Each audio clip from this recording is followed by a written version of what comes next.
المقاومة لا تستطيع أن تقف مكتوفة الأيدي ويكشف ظهرها. ليس حزبا لبنانيا ولكنه فرقة إيرانية.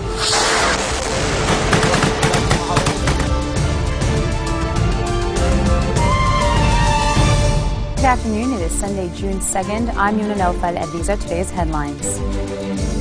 At least 2 rockets fired from Syria land in Lebanon's border area of Hirmil amid the reported death of Lebanese fighters inside Syria.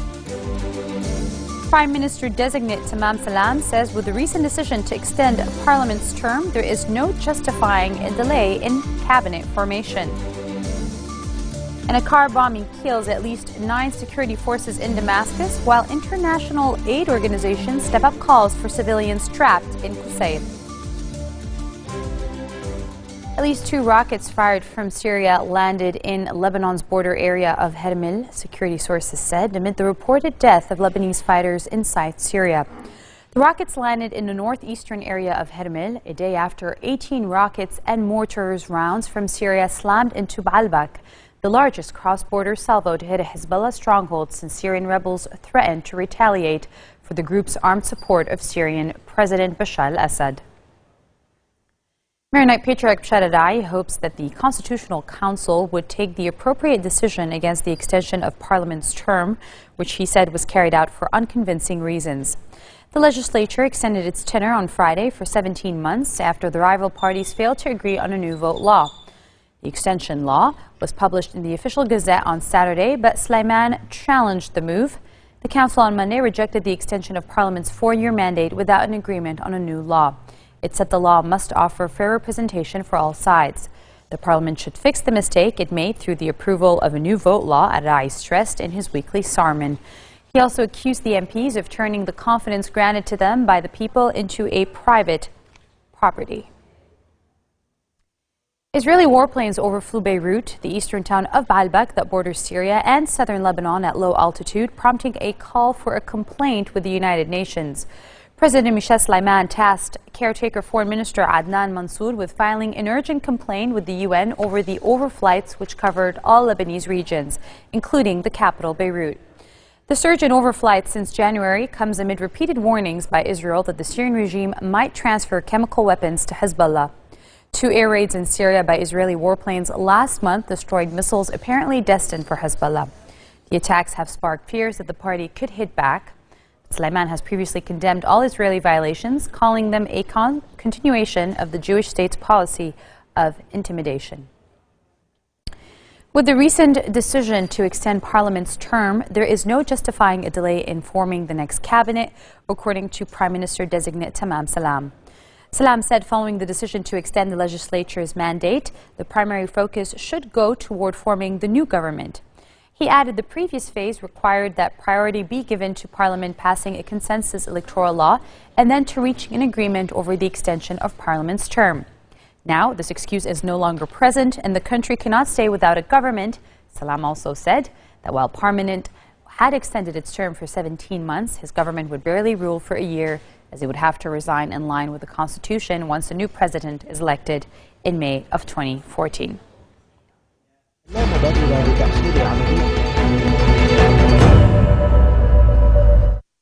A car bombing in Damascus killed at least 9 security forces, watchdogs said, as 8 groups urged the evacuation of civilians trapped in the embattled Syrian town of Qusayr. The Syrian Observatory for Human Rights said the explosion in the east of the capital appeared to have been carried out by the extremist Al-Nusra Front, which is allied with Al-Qaeda, although there was no immediate confirmation. Syrian state news agency Sana reported preliminary information on a car bomb explosion in Jubair, but gave no further details. The observatory said fierce clashes between rebels and regime forces were ongoing in Jubair, a contested neighborhood which has been targeted by regime airstrikes and mortar attacks for several months. The attack comes as international aid groups called for the evacuation of civilians trapped in Qusayr. Well, 8 organizations have stepped up calls for civilians trapped in Qusayr to be evacuated as rebel fighters faced a fresh assault from government forces. UN agencies and the International Committee of the Red Cross appealed to both sides in the fighting to let the civilians, including an estimated 1,500 wounded, leave the embattled town. Britain on Saturday circulated a draft declaration of the UN Security Council voicing grave concern about the situation in Qusayr. Russia, however, blocked the draft because the UN had failed to speak out when Qusayr was seized by rebels more than a year ago. Activists said that escape routes for civilians have become unsafe. They reported this week that a convoy of civilians seeking to flee Qusayr was attacked by Syrian forces. French Foreign Minister Laurent Fabius said that a peace conference on Syria in Geneva could take place in July, later than previously expected.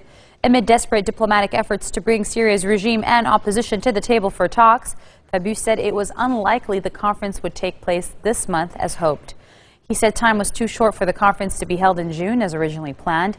He also said on Europe 1 Radio and Télévision, the opposition needs to designate its representatives.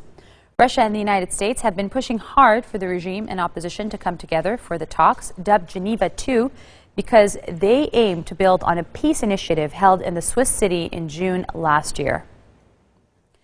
Cyprus's government spokesman says Cypriot citizenship that was granted to the Syrian president's cousin 2 years ago has been revoked. Spokesman Christos Stylianides said that the decision follows the conclusion of a lengthy probe that ruled revoking Rami Makhlouf's citizenship was justified. Makhlouf is on the European Union's list of Syrians facing sanctions for involvement in the violent repression of Syrian citizens or financially supporting the regime. He controls the mobile phone network and other enterprises in Syria and has been the focus of much protester anger in the country. Coming up next, Egypt's highest court invalidates the Islamist-dominated Senate, sending the country into a frenzy. Stay with us.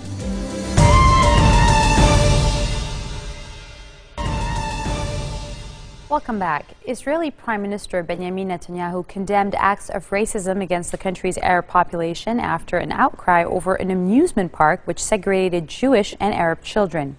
He also pledged to bring justice to Israeli extremists behind the wave of so-called price tag hate crimes against Palestinians. Last week, a furor broke out after an Israeli amusement park called Superland was found to be operating a discriminatory policy against Arabs. According to Haaretz newspaper, a teacher at a school in Jaffa called to book places for an end-of-year trip, but when the park realized he was calling from an Arab school, they told him the date he had chosen was not available. When he called back posing as the representative of a Jewish institution, he had no problem booking the sold-out date. A representative of the park told the paper it admitted Jewish and Arab groups on different days at school requests to avoid confrontation. Egypt's highest court invalidated the country's Islamist-dominated Senate and a panel that drafted the country's constitution. The Supreme Constitutional Court said the law governing the elections of the Shura Council was unconstitutional, as were the rules for the selection of the members of a committee that drafted the constitution. Presiding Judge Maher al-Behairi said that the Shura Council should remain in place until the election of a new parliament, but it had no authority to legislate. The case against the Shura Council is based on several challenges by lawyers of the law that governed the election of its members. Both the upper and lower houses were elected under the same electoral law, which the SEC last year deemed invalid, prompting the dissolution of Parliament. Protesters lit fires and scuffed with police in parts of Istanbul and Ankara early this morning, but the streets were generally quieter after 2 days of Turkey's fiercest anti-government demonstrations for years. Riot police fired tear gas and pepper spray to hold back groups of stone-throwing youth near Prime Minister Recep Tayyip Erdogan's office in Istanbul, and hundreds of protesters set fires in the Tunali district of Ankara. The unrest was triggered by protests against government plans to build a replica Ottoman-era barracks to house shops or apartments in Taksim, long a venue for political protest. But it has widened into a broader show of defiance against Erdogan and his Islamist-rooted Justice and Development Party. Minister Muammer Guler said on Saturday that 939 people had been arrested in more than 90 separate demonstrations around the country. Let's take a look at world headlines in brief. 6 Iranians have died and 348 have been sickened after drinking poisonous alcohol in the southeastern Kerman province. Semi-official ISNA news agency quoted a medical official, Dr. Hamid Najmuddin, as saying that 3 people remained in critical condition at the hospital's intensive care unit. Drinking alcohol and illegal is considered sinful under Islamic law in Iran. However, homemade brews tend to be cheap and available on the black market. A magnitude 6.5 earthquake struck the island of Taiwan, causing some damage. The quake struck 38 kilometers southeast of the city of Chiang at a depth of 14.5 kilometers. The U.S. Geological Survey said the agency initially it was 6.6 magnitude, but later downgraded it slightly. Taiwan television said the quake triggered a gas explosion in the center of the island, but it gave no details. There were no reports of any casualties. However, tornadoes and floods in the United States killed at least 14 people, including 2 children, officials say, with most of the fatalities in Oklahoma where a monster twister struck. Friday's night storms battered areas in and around Oklahoma City with high winds, heavy rain and hail, much of it near where 24 people were killed in the May 20th tornado. Saturday also marked the official start of the U.S. hurricane season, which some forecasters say will bring more extreme weather from the Atlantic, triggered by warmer than usual water temperatures. And on that note, we end our bulletin for today. Let me remind you of our headlines.